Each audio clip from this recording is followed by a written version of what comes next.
اگر ویڈیو آپ کو پسند آ جائے تو سبسکرائب کیجیے گا، بیل آئیکن دبائیے گا اور لائک کرنا مت بھولیے گا۔ بہت شکریہ۔ سندباد جہازی کا چوتھا سفر۔ حسب معمول شام کو ہندباد پھر سندباد کے گھر کہانی سننے کو آیا۔ کھانے سے فارغ ہو کر سندباد اپنے حالات سنانے لگا۔ تیسرے سفر کے بعد میرا قطعاً ارادہ سفر نہیں تھا، لیکن میں افتاد طبیعت سے مجبور تھا۔ کچھ روز راحت و آرام سے گزرے تھے کہ میرے سر پر پھر سفر کی دھن سوار ہوئی۔ چنانچہ میں نے تجارتی مال فراہم کیا اور ایک اچھے جہاز میں روانہ ہو گیا۔ ہم نے بہت سے جزیرے دیکھے، مال کی خرید و فروخت کی اور معقول منافع اٹھاتے بڑھتے چلے گئے۔ شاید ہمیں سفر کرتے ہوئے 1 مہینہ گزرا تھا کہ ایک روز ہم طوفان میں گر گئے۔ کپتان نے بہت کوشش کی کہ کسی طرح جہاز کو بچا لوں، لیکن نہ بچا سکا اور ہمارا جہاز کئی چٹانوں سے ٹکرا کر پاش پاش ہو گیا۔ ہم لوگ طوفان میں گر گئے اور اپنے بچاؤ کے لیے جدوجہد کرنے لگے۔ آخر جن لوگوں کو ٹوٹے ہوئے جہاز کے تختے دستیاب ہوئے، وہ تو ان کے سہارے تیرتے ہوئے، باقی کا حال خدا جانے کیا ہوا۔ بہرحال میں اور میرے ساتھی تختوں کے سہارے 2 دن تک تیرتے رہے۔ ہم بھوک پیاس سے بے دم ہو رہے تھے کہ سامنے ہمیں ایک جزیرہ نظر آیا۔ بڑی مشکل سے خشکی تک پہنچے۔ کچھ جنگلی پتے اور دیگر چیزیں کھا کر پانی پیا تو یہ محسوس ہوا کہ واقعی ہم زندہ ہیں۔ کچھ دیر دم لینے کو لیٹے رہے، پھر آبادی کی تلاش میں آگے بڑھے۔ سامنے فاصلے پر کچھ عجیب قسم کی جھونپڑیاں معلوم ہوتی تھیں۔ ہم وہاں پہنچے۔ ابھی کچھ سمجھنے بھی نہ پائے تھے کہ کانگوں نے ہمیں چاروں طرف سے گھیر لیا اور ایک مکان میں لے گئے جس میں ان کا سردار بیٹھا تھا۔ اس نے ہمیں ایک طرف بیٹھنے کا حکم دیا، پھر ہمارے سامنے نہایت نفیس اور اعلیٰ قسم کے کھانے چنے گئے۔ میں نے ہر چند اپنے ساتھیوں کو اشارہ کیا کہ کھانا نہ کھاؤ، لیکن وہ نہ مانے اور خوب سیر ہو کر کھایا، مگر میں نے ایک لقمہ تک نہیں چکھا۔ اس کے بعد آب ناریل اور شراب پلائی گئی۔ میرے ساتھی شراب پیتے ہی مدہوش ہو گئے۔ میں سمجھ بھی رہا تھا اور دیکھ بھی رہا تھا، لیکن کر کچھ بھی نہیں سکتا تھا، اور ظالم ننگے حبشی ان کو مار مار کھانے لگے۔ میں نے چونکہ وہاں کچھ نہیں کھایا تھا اور اپنے غم میں ہلکان ہو رہا تھا، اس لیے میری حالت بھی خراب ہوتی رہی، لیکن اس کا فائدہ یہ بھی ہوا کہ میرا کھایا جانا بھی ٹلتا رہا۔ آخر ایک روز موقع پا کر میں فرار ہو گیا۔ گو بدن میں قوت نہ رہی، لیکن جان بڑی عزیز ہوتی ہے۔ میں برابر بھاگتا رہا۔ آخر شام کے وقت ایک گھنے درخت پر رات بسر کی۔ اسی کے پتے کھا کر پیٹ کی آگ بجھائی۔ صبح کو پھر آگے بڑھا۔ اسی طرح میں تقریباً 7 روز تک برابر چلتا رہا۔ جب بھوک سے بیتاب ہوتا تو جنگلی پھل اور پتے کھا لیتا۔ 7ویں دن ایک طرف مجھے کچھ آدمی نظر آئے جو کالی مرچیں چن رہے تھے۔ ان کو دیکھ کر میری جان میں جان آئی۔ ان کے پاس جا کر میں گر گیا۔ ان لوگوں نے میرے اوپر رحم کیا، مجھ سے حال دریافت کیا۔ میں نے اپنی داستان مصیبت سنائی۔ ان لوگوں نے مجھے اطمینان دلایا، پھر کچھ کھانے کو دیا۔ جب میری حالت ٹھیک ہو گئی تو میں نے بھی ان کے ساتھ مرچیں توڑنی شروع کر دیں۔ کئی روز کے بعد میں جہاز پر سوار ہو کر ایک ملک میں پہنچا۔ وہاں جا کر میں نے دیکھا کہ لوگ زین بنانا نہیں جانتے اور گھوڑے کی ننگی پیٹھ پر سواری کرتے ہیں۔ میں نے ایک زین تیار کیا اور ان کے بادشاہ کو پیش کیا اور اس کا طریقہ استعمال بتایا۔ بادشاہ بہت خوش ہوا، مجھے بہت کچھ انعام و اکرام دیا اور اپنے ایک امیر کی لڑکی سے شادی کر دی۔ میری بیوی تھی، میں اس کے ساتھ عیش سے زندگی بسر کرنے لگا۔ میرے پڑوس میں ایک بڑا شریف آدمی رہتا تھا۔ میں اس سے بہت مانوس ہو گیا۔ وہ بھی بڑی محبت سے پیش آتا تھا۔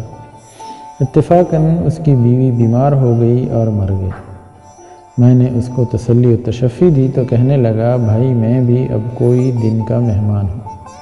مجھے تعجب ہوا اور میں نے کہا کہ تم تو خدا کے فضل و کرم سے تندرست ہو، کیوں اتنے مایوس ہوتے ہو؟ وہ بولا تم نئے آدمی ہو اور یہاں کے مراسم نہیں جانتے۔ ہماری قوم میں دستور ہے کہ اگر شوہر مر جائے تو بیوی کو اور بیوی مر جائے تو شوہر کو اس مردے کے ساتھ ہی دفن کر دیتے ہیں۔ یہ بات سنتے ہی میرے ہوش اڑ گئے کہ اچھا نکاح کیا، اگر کہیں یہ نیک بخت پہلے مر گئی تو سچ مچ زندہ درگور ہونا پڑے گا۔ بہرحال اس وقت تو میں ضبط کر گیا، لیکن دل اندر سے ڈوبا جا رہا تھا۔ تھوڑی دیر میں بہت تزک احتشام سے جنازہ اٹھا اور سب لوگ میت کو لے کر ایک بڑے غار کے پاس گئے۔ پھر اس کا منہ کھولا اور اس میں ڈال دی۔ اس کے بعد اس کے شوہر کو 7 روز کا کھانا اور پانی دے کر غار میں اتار دیا گیا اور غار کا منہ بند کر کے واپس چلے آئے۔ میں نے بادشاہ سے مل کر اس رسم کو روکنے کی التجا کی اور بہت کچھ خدا کے خوف سے ڈرایا، لیکن اس نے کہا کہ یہ قدیم رسم ہے، بند نہیں ہو سکتی۔ اگر میں مر جاؤں یا میری بیوی مر جائے تو ہم بھی قانون کی پابندی سے نہیں بچ سکتے۔ مایوس ہو کر لوٹ آیا اور دل میں طے کر لیا کہ اگر اس ناہجار ملک سے بھاگا جائے تو بہتر ہوگا۔ میں اسی فکر میں تھا کہ اتفاقاً میری بیوی بیمار پڑ گئی اور دوسرے ہی روز مر گئی۔ بادشاہ خود تعزیت کے لیے آیا، لیکن میرا حال برا تھا۔ بہرحال جنازہ تیار ہو گیا، سب غار پر پہنچے۔ پہلے میت اس غار میں ڈالی گئی، اس کے بعد مجھے بھی اس ناہجار بیوی کے پیچھے غار میں دھکیل دیا گیا۔ غار میں اس قدر اندھیرا تھا کہ میرا دم گھٹنے لگا، لیکن کیا کر سکتا تھا۔ پہلے تو بیٹھ کر بہت رویا، جب جی ہلکا ہو گیا تو ایک طرف سے تھوڑی سی جگہ صاف کی اور وہیں پڑ گیا اور خدائے رحیم سے دعا کرنے لگا کہ مجھے اس مصیبت سے نجات دے۔ میں نے اپنے کھانے پینے کی بہت حفاظت کی، صرف ضرورت کے موافق کھاتا تھا کہ شاید کوئی تدبیر سوجے۔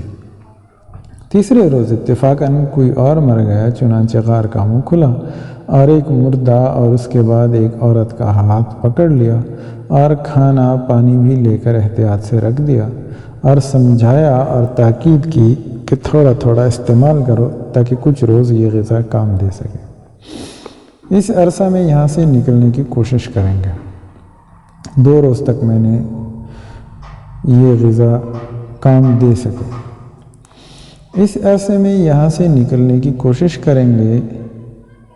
2 روز تک میں نے کچھ ہاتھ پیر مارے، لیکن کوئی سبیل نظر نہ آئی۔ شام کو پھر غار کا منہ کھلا اور ایک مردہ اور زندہ عورت داخل کیے گئے۔ میں نے اس عورت کو بھی تسلی دی۔ دوسرے روز ہم تینوں اسی فکر میں بیٹھے تھے کہ ایک ایسی آواز آئی کہ جیسے کوئی جانور ہڈی چبا رہا ہو۔ میں نے سوچا کہ جس راہ سے یہ جانور آیا ہے اسی راہ سے ہمیں نکلنے کی کوشش کرنا چاہیے۔ میں نے جانور کو ڈرایا تو وہ بھاگا، میں بھی اس کے پیچھے پیچھے بھاگا۔ کچھ دور جا کر روشنی معلوم ہوئی، قریب جا کر دیکھا کہ دریا کے کنارے اس غار میں سوراخ ہے اور اس میں سے آدمی گزر سکتا ہے۔ میں باہر نکلا اور سجدہ شکر بجا لایا، پھر واپس غار میں جا کر اپنا کھانا اور ان عورتوں کو باہر لایا اور پھر ہم ایک طرف چھپ کر بیٹھ گئے۔ کئی روز کے بعد ایک جہاز آیا۔ میں نے کپڑا ہلا کر اہل جہاز کو متوجہ کیا، چنانچہ جہاز کنارے کی طرف آیا اور ایک کشتی ہمیں لینے کو بھیجی۔ ہم اس میں سوار ہو کر جہاز میں پہنچے۔ اہل جہاز ہمارا حال سن کر بہت متعجب ہوئے۔ جہاز وہاں سے روانہ ہوا۔ میں اس غار میں سے بہت سازے اور اٹھا لایا تھا۔ ایک جزیرے میں پہنچ کر اس کو فروخت کیا اور اسباب تجارت خریدا اور مختلف ملکوں میں کاروبار کرتے ہوئے بخیریت بصرہ آ گیا اور وہاں براہ خشکی بغداد آیا اور اللہ کا شکر ادا کیا اور عزم بالخرم کر لیا کہ اب ہرگز سفر میں نہیں جاؤں گا۔ اس کے بعد سندباد نے 100 دیناروں کی تھیلی ہندباد کو عطا کی، پھر اگلے روز آنے کی فرمائش کی۔